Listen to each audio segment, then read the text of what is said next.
যে ওর ব্যাগে কিন্তু আর্টিফিশিয়াল এইগুলা হচ্ছে ওনার ব্যাগে থেকে পাওয়া গেছে। এছাড়াও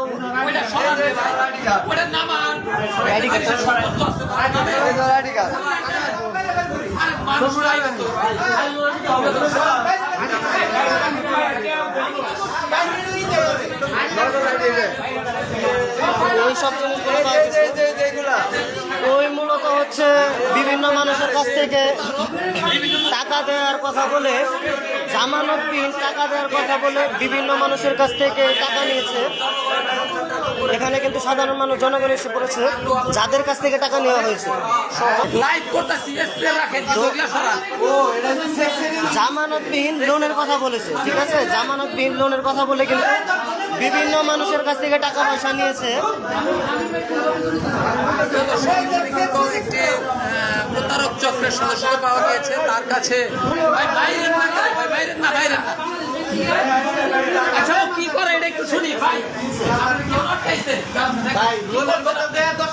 টাকা দিব 25,000 করে আত্মসাৎ করে নিছে।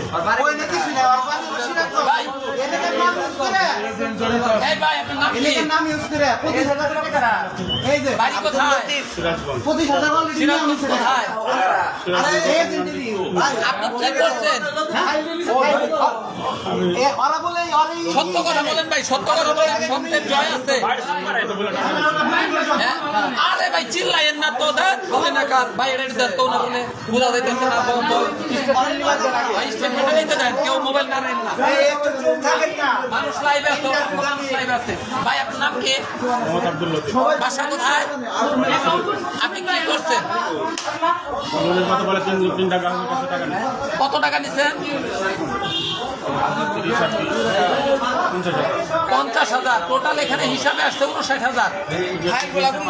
3 দিনে আপনি 59,000 টাকা নিচ্ছেন। হ্যাঁ 3 দিনে। এছাড়াও অনেক লোক আছে, এগুলো তো অন্যায় পাইছে। ও তো প্রথমে বলছে যে টেনে নেই। কাগজপত্র নিচ্ছেন? না আমার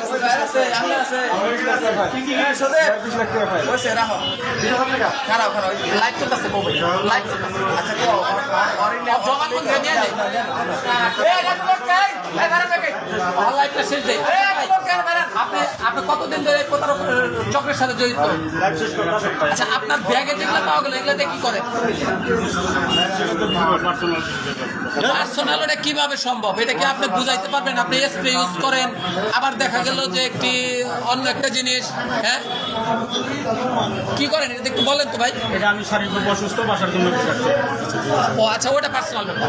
আচ্ছা তাহলে ভাই এই শুনেন বড় ভাই, এখন বিষয় হচ্ছে যে আপনি এই যে টাকাগুলো যে নিচ্ছেন, এতগুলা লোক হয়রানি করতেছেন, এই টাকাগুলা কিভাবে দিবেন? তাদের কিভাবে দিবেন?